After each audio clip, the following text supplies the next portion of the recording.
베드로는 상황이 어려워지거나 또는 여러 가지 많은 신앙을 해 나가는 그 과정 중에 그 인생 속에 정말 황홀지경에 빠졌던 변화산상에서 예수님과 모세와 엘리야를 만났던 그 놀라운, 눈으로도 보고 몸으로도 체험하고 마음으로도 느꼈던 하나님 나라의 천상회의에 동참하게 되는 은혜 가운데 들어가게 됐습니다. 그러다 보니까 그에게 삶에 여러 가지 많은 어떤 문제들이 있다 하더라도, 또 여러 가지 많은 부딪히는 일들이 생겼다 하더라도 그의 삶의 현장 속에 그를 멈추지 못하도록 할 수밖에 없었던 이유는 그 하나님 나라를 봐버렸단 말이에요. 영적인 세계가 열려버렸어요.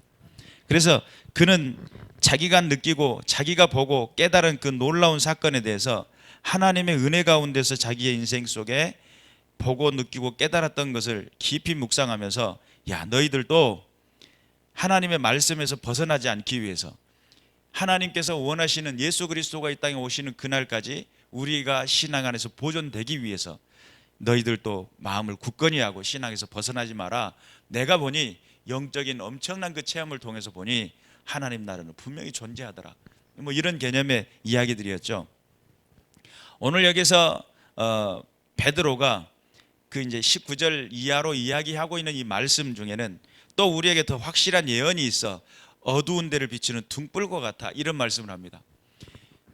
내가 체험한 이야기들, 내가 하나님 앞에서의 그 체험적인 신앙을 통해 가지고 굳혀진 내 신앙의 그 이야기보다 더 확실한 게 있다는 거예요. 그게 뭐라는 거예요?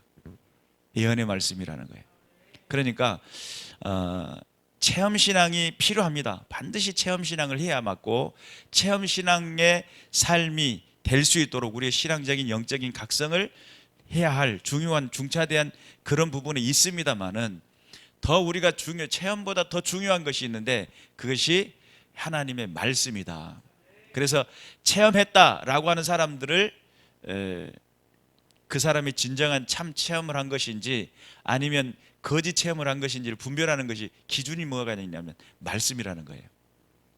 말씀 안에 정확하게 들어가 있을 수 있어야 말씀 안에서 하나님이 요구하시는 바, 하나님께서 명령하신 그 테두리 안에 체험은 국한이 돼 있어요. 하나님이 말씀에서 벗어난 것을 체험했다, 있을 수 있어요? 하나님께서 명령하지도 않았고 하나님께서 계획하지도 않았던 것을 체험했다, 그러면 하나님의 체험이라기보다는 다른 것일 수 있겠죠. 그러니까 우리가 하나님의 말씀 안에서 벗어나는, 은사도 마찬가지입니다. 은사를 내가 받았다, 성령의 감동을 받았다 막 이러는데 하나님의 말씀에서 자꾸 벗어난 은사를 행한다든지 하나님의 말씀에서 자꾸 벗어난 어떤 성령의 체험을 자꾸 이야기한다든지, 그건 말이 안 맞는 거죠. 그래서 오늘 베드로는 무슨 이야기하냐면 더 확실한 예언이 있어 그럽니다. 내가 체험했던 것보다 더 확실하다는 거예요. 우리의 체험의 문제점은 뭐냐면, 체험이라는 것은 내 오감으로 느끼는 거잖아요. 또 내가 어떤 영적인 영안이 열려서 느끼는 것들이잖아요. 근데 그 느끼는 그 느낌 속에는 거기에 가미된 뭐가 있을 수 있냐면 나의 어떤 보는 시각, 내가 어떤 세계관이냐에 따라서 하나님께서는 연약한 나를 눈높이 교육을 시켜준단 말이에요. 어떤 할머니가 정말 예배 시간에 늦게 예배당에 나오고, 그리고 또한 예배 시간 말씀 시작하면 졸기 시작하시는 그 할머니가 부흥집회 때 은혜를 받았어요. 그래가지고 영안이 열렸는데 대추나무에 대추가, 감나무에 감이 그렇게 많이 열린 것을 보고 막 거기서 환상을 보면서 이제 기도를 한 거예요. 그런데 그 체험을 한 다음에 이 할머니의 삶의 태도가 완벽하게 바뀌어버려요. 그에게 뭐 영적인 영안을 열려가지고 12진주문을 보여주고, 그리고 막 엄청난 많은 하늘나라의 보화들을 열어주고, 이런 개념이 아니라 지극히 노인장이 늙어가면서까지 했던 일이 뭐예요? 농사일이잖아요. 그 기준에서 그가 가지고 있는 어떤 가치 기준에서 보여주는 한도 내에 그가 우와 이럴 수가 있나. 풍요를 꿈꾸고 인생을 살아왔던 그에게 이파리도 안 달린 감나무가 주렁주렁, 이파리도 안 달린 대추나무가 주렁주렁, 바람아 불어라, 대추야 떨어져라, 악어들아 주서라, 이렇게 기도를 했다는 사람이에요. 근데 그가 그 체험을 한 다음부터서 어떤 변화가 일어났느냐? 하나님 나라는 존재한다.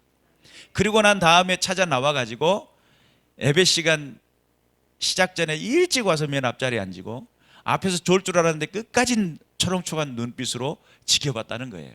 근데 우리가 알아야 될 게 있어요. 우리 영적인 어떤 체험은 내가 가지고 있는 세계관, 내가 가지고 있는 가치관 그 수준에서 그 정도에서 내게 보여주신 계시가 될 수도 있고 보여주신 환상이 될 수도 있고 그렇습니다. 그것보다 더 소중한 게 있어요. 그건 뭐냐면 말씀이다. 그런 말씀이 우리가 그래서 말씀 중심의 사람, 말씀 안에서의 사람, 말씀에서 벗어나면 안 되는 거죠. 그 말씀 중심적이고 하나님께서 원하신 그 뜻 안에 거하게 된다면 체험적인 오감과 육감을 자극하고 자극했던 그런 것보다 훨씬 더 깊이 있고 훨씬 더 안정적인 신앙을 하게 돼요. 이게 우리가 체험적인 것만 추구하다 보면 어떤 문제가 발생하냐면 그 체험이 내게 어떤 뭔가 나를 인도할 것 같은 그런 느낌이 아닌 불안감이 조성된다든지 상황과 사건이 안 맞는다든지 이러면 하나님의 뜻인지 아닌지도 구별하기 어려워져 버려요. 그러니까 그런 측면에서 체험적인 것은 감정적인 것과 더불어 함께 가는 것이기 때문에 분명 우리는 체험의 신앙을 해야 맞습니다. 예수 그리스도의 임재를 통해 그분에 대한 체험이 분명해야 되지만 그것보다 더 중요한 것은 말씀 중심의 삶으로 들어갔을 때 진정한 체험이 일어나야 된다는 사실을 믿으시길 바랍니다. 그리고 또한 이 말씀은 어두운 데를 비치는 무엇과 같다? 등불과 같다. 내 인생 속에 내가 삶을 살다 보면 막히는 게 있잖아요. 성경에 그러잖아요. 사방에 우겨싸움이 있다 하더라도 그래 사방에 우겨싸움에 대한 이야기를 하잖아요. 동서남북이 꽉 막혔어요. 그런 꽉 막힌 순간에도 등불과 같이 내게 답답한 순간에 내게 어려운 순간에 하나님의 말씀은 내 길에 빛이요 내 삶의 등불이 된다는 사실, 하나님의 살아계신 은혜와 능력이 된다는 사실을 믿으시길 바랍니다. 그래서 하나님의 말씀을 가까이 하라고 요한계시록 1장 3절에서는 읽는 것과 듣는 것과 기록한 대로 지켜 행하는 자들에게 복이 있다고 그랬는데 그 복은 최고의 복이라고 그랬잖아요. 이 세상에서 가장 최고의 복이 뭐냐? 예언의 말씀을 읽고 듣고 지켜 행하는 것. 이것이 우리에게 인생 속의 최고의 복인 것을 믿으시길 바랍니다. 그래서 오늘 우리의 체험보다 더 중요한 거 예언 하나님의 말씀이 있으며 또한 그 말씀은 우리의 모든 어두운 빛을 어두운 데를 밝히게 되는 상황에서도 밝힐 것이고 관계에서도 밝힐 것이고 우리의 모든 인생 속의 내비게이션과 같이 하나님의 신앙자로서 믿는 믿음의 성도로서의 삶을 결단하고 나갈 수 있도록 그런 등불이 된다는 사실을 믿으시길 바랍니다. 날이 새어 샛별이 너희 마음에 떠오르기까지 너희가 그것을 주의하는 것이 옳으니라. 오늘 여기서 이야기해야 될 이 말씀하고 있는 19절 하반절에 나타나는 샛별이 너 마음에 떠오르기까지 너희가 그것을 주의하는 것이 옳으니라 라고 하는 이 말씀을 가지고 예수님 재림에 대한 이야기로 설명을 하시는 분들이 있어요. 그래서 샛별이라고 하는 건 새벽별과 같이라고 하는 요한계시록 2장 28절에 보니까 내가 또 그에게 새벽별을 주리라 하는 뭐 예수 그리스도를 지칭하는 말씀이 나오고요. 계시록 22장 16절에 보니까 나 예수는 교회들을 위하여 내 사자를 보내어 이것들을 너에게 증언하게 하였노라. 나는 다윗의 뿌리요 자손이니 곧 광명한 새벽별이니라 하셨느니라. 뭐 이런 새벽별이 예수라고 하는 그것을 지칭을 해요. 그래서 예수 재림 때까지 우리가 말씀 잘 붙들고 주의해서 그때까지 잘 갑시다 이렇게 이제 해석하시는 분들이 있어요. 그런데 제가 성경을 가만히 읽다 보니까 이게 예수 재림의 개념으로도 적용을 해도 뭐 맞을 수도 있겠고, 그런데 이 문맥상으로 보면 예언의 더 확실한 것은 예언의 말씀이 있고 그것은 등불과 같으며 이것이 새벽별이 너희 아침에 새벽에 별이 빛나는 것처럼 너의 마음에 떠오르기까지 주의하라는 것이 쉽게 그것이 정확하게 떠오르기까지 주의하라고 그럴 때 먼저 할 것은 성경의 모든 예언은 사설의 풀 것이 아니니라 라고 성경이 그렇게 이야기한단 말이에요. 그 다음 절에 19절까지만 해도 예수님의 재림이 오실 때까지 이런 개념으로 느낌을 받았는데 20절 말씀해 보니까 먼저 알 것은 성경의 모든 예언은 사사로이 풀 것이 아니다. 그냥 사사로이 풀어서는 안 된다는 거예요. 말씀 자체가 그래서 그 말씀이 새벽별과 같이 예수 그리스도가 우리에게 알려주실 것처럼 그 말씀이 명확해질 때까지 이 말씀에 대한 주의함이 필요하다. 주의함이 필요하다.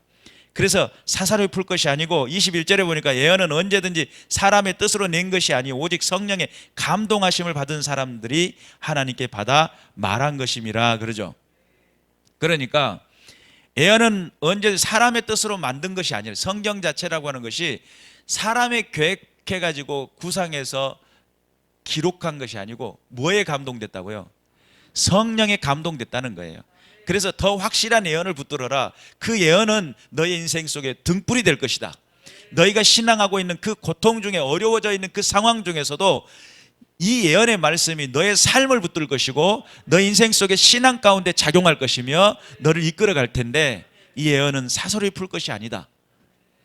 그것이 명확해질 때까지 예수 그리스도가 성령의 감동을 통해서 성경의 말씀을 기록했던 것처럼 성령의 감동됨을 통해 가지고 말씀이 기록된 것처럼 성령의 감동됨이 그 말씀을 정확하게 이해할 수 있도록 명확해질 때까지, 내 마음속에 명확해질 때까지, 그래서 신앙 속에서의 말씀이 더욱더 명확해질 때까지, 뭐 그런 측면에서도 해석할 수도 있겠고, 제가 이제 문맥상으로 봤을 때요. 그런데 우리의 인생 속에 정확해지는 것은 어느 때냐면 거울과 거울로 보는 것 같았는데 나중에는 얼굴과 얼굴로 대면하리라.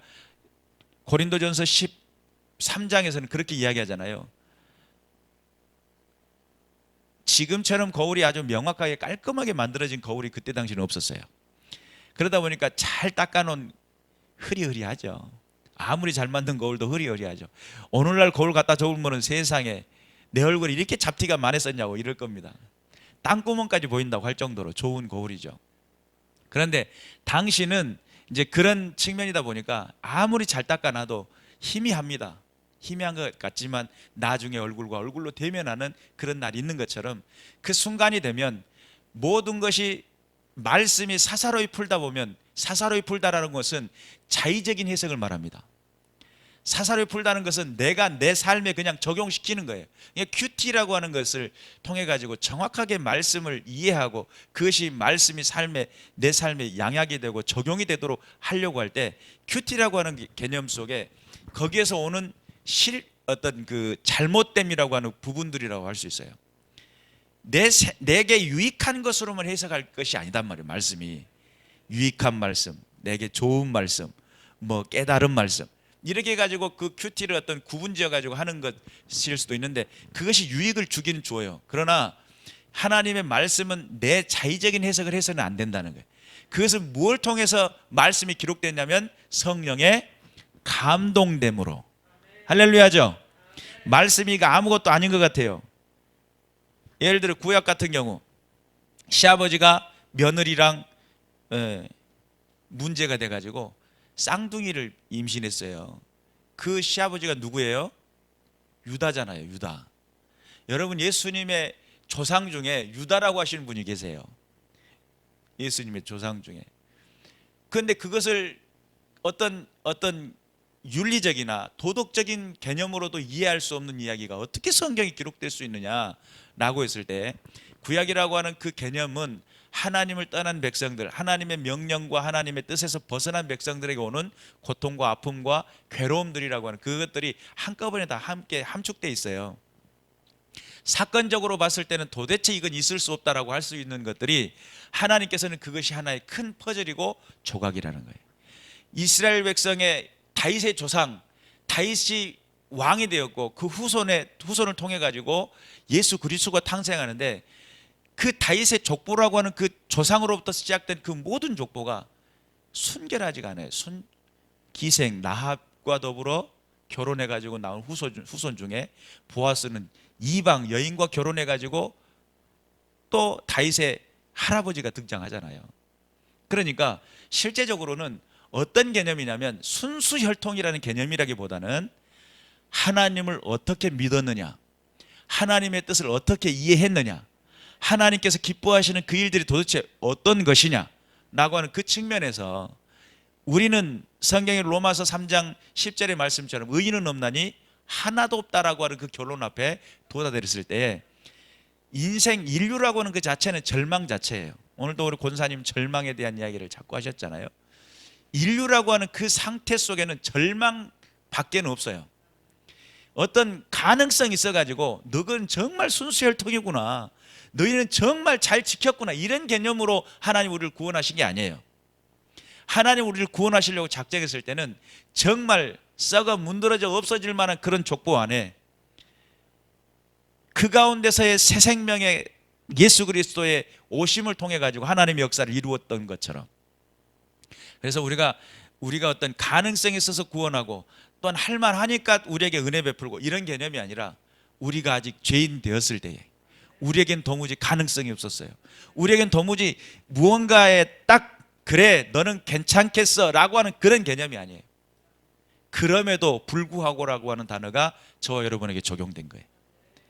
네가 그런 죄를 지었어? 탁 때려잡아, 이런 개념이 아니라 그런 죄를 졌더라도 내가 너를 사랑한다. 사랑이라는 개념이 원수까지 사랑하라고 그러잖아요. 원수까지. 예수님이나 하나님과 예수님은 원수까지 사랑하신 거예요. 우리 인생을 보면 하나님 앞에 배반하기를 밥 먹듯이 하고요. 하나님의 뜻대로 살겠다고 했는데도 상황 때문에 넘어지고 조건 때문에 넘어지고 모든 상황이 넘어지잖아요. 그럼에도 불구하고 하나님 우리를 기다려 주시고 인내해 주시고 용서해 주시고, 그래서 성령에 감동된 말씀 자체가 하나의 그 조각만 봐서는 이해할 수 없었던 것이 하나의 큰 퍼즐 안에 들어가 보니까, 그렇구나, 인류의 이 인류사라고 하는 이 인류사가 하나님 앞에서 원수와 같이 행했던 우리들이었구나라고 하는 것이 성경을 통해서 기록되어 있어요. 뿐만 아니라 여러 가지 많은 말씀들이, 예언의 말씀들이 그것들을 사사로이 내게 어떤 자의적인 해석을 통해 가지고 해석할 수 있는 것이 아니라 무엇을 통해서요? 성령의 감동된 말씀을 통해서 하나님 살아계심을 증명해 나갈 때까지. 그러니까 우리가 말씀을 붙들 때도요, 하나님이 성령께서 역사해 주실 때까지. 저 같은 경우는 한번 그런 체험이 있었어요. 성경을 읽다 보니까 해석이 안 돼, 좀 이해가 안 되는 부분이 왔어요. 얼마나 이해가 잘 안 되면 공부가 안 되는 사람들 있죠. 뭔가 이렇게 잘 가다가 뭔가 딱 꼬이면 그때부터 안 되는 사람 있잖아요. 그게 접니다. 좀 이렇게 잘 풀어가다가 그 잘 안 되면 그 덮어놓고 다음 거 이렇게 가면 좋은데, 잘 가다가 뭔가 딱 꼬이잖아요. 그럼 그 다음이 안 되는 스타일이에요. 그래서 제가 그걸 딱 엎어놓고 성경 읽다가 딱 덮어놓고 예배당에 나와가지고 기도를 했어요. 그때는 이제 뭐 주간에 일들이 있기 때문에 새벽같이 일어나서 차량 운행하고, 그 다음에 이제 하루 일과를 보내고 저녁 차량 기도를 한다고 금요 기도회를 막 늦게까지 한 다음에 차량 운행 끝나고 돌아왔으니까 얼마나 피곤하겠어요. 앉아서 기도를 하고 있는데 이것이 기도인지 졸고 있는 건지 모를 정도로 자다 깨다 졸다 자다 막 이러면서 기도를 하다가 한 30분쯤 지났을까요? 음성이 들리더라고요. 진리를 알지니 진리가 너희를 자유케 하리라. 제 인생 속에 처음 들은 말씀이에요. 제 인생 속에 하나님 살아계심의 은혜를 그때 처음, 그러니까 어린 시절에 기도원에 살다 보니까 많은 은혜 가운데 있었어요. 그때마다 하나님 부어주신 은혜, 내 마음을 만져주신 은혜, 내 삶 속에 베풀어 주신 그 놀라운 은혜들이 있었어요. 그런데 육성으로 내 귀로 들리는 것처럼 진리를 알지니, 나는 그래서 기도하다가 깜짝 놀래가지고 자다 깨가지고 뒤를 돌아봤어요. 막 누가 완 줄 알고, 누구요 지금? 누가 지금 말해버렸어 방금. 얼마나 놀랐는지 몰라요. 그런데 하나님 앞에서의 어떤 의문부호를 가졌을 때, 여러분 이제 그 신앙의 선배들 하는 이야기들이 성경 읽다가 안 되면 가서 기도해라, 하나님이 깨닫게 해준다, 이런 말씀들을 제가 들었거든요. 근데 진짜 그런 현상들이 일어나더라고요. 하나님께서 말씀에 궁금해 가지고 엎드리잖아요. 우리에게 깨달음을 주십니다. 여러분, 말씀이 정말 살았고 운동력 있는 생명의 말씀이에요. 그리고 하나님 계십니까? 질문하잖아요. 반드시 응답받습니다. 근데 내가 그것을 장난삼아, 그리고 또는 그냥 시험삼아 뭐 이런 식으로 해가지고 대충 하고 말고 그러면 못 받겠지만, 정말 질문을 안고 하나님 앞에 나오면 대답 안 해줄 말씀이 없어요. 근데 그분이 계신다는 믿음이 없으니까 엎드리는 것 자체가 어려운 거죠, 쉽게 말하면. 하나님 살아계심을 믿으시길 바랍니다. 모든 말씀은 성령의 감동으로 되었다라고 하는 사실을 믿으시길 바라고, 하나님 앞에서의 우리가 인생을 살아가는 동안에 세상적인 세계관 가지고 살아가요. 그런데 예수 그리스도를 딱 맞닥뜨리는 그 순간 우리가 하나님 안에서의 새로운 세계관이 열려야 됩니다. 세상으로 살았을 때는 내가 주인이었어요. 내가 하고 싶은 대로, 내가 원하는 대로 그렇게 인생을 살아갔어요. 에베소서 2장 2절 3절에 나타나는 말씀 자체가 내 마음에 원하는 대로, 내 육체의 욕심을 따라 내 마음에 원하는 대로 행하는 그 자체가 본질상 진노의 자녀라고 그러잖아요. 그러면 그 본질상 진노라고 하는 그 자체 속에 세계관이 뭐냐면 내가 주인이고 내가 왕이었어요. 그런데 예수 그리스도를 딱 만난 그 순간부터 바뀌어져야 돼요. 어떻게 바뀌어져야 돼요? 주인은 우리 예수 그리스도예요. 주는 그리스도시요 살아계신 하나님의 아들입니다 라고 하는 고백이 일어나야 될 줄로 믿습니다. 그래서 예수 믿는 사람들은 하나님 중심, 교회 중심, 말씀 중심, 성령을 통해서 내가 인격적인 변화가 일어날 수 있도록 하나님 앞에 여러분의 마음을 열어두고 주의 말씀 앞에 다가서시기를 주님의 이름으로 축원합니다. 그러면 하나님께서 여러분 인생 속에 찾아오셔서 응답해 주시고 역사해 주시리라 믿습니다. 기도하겠습니다.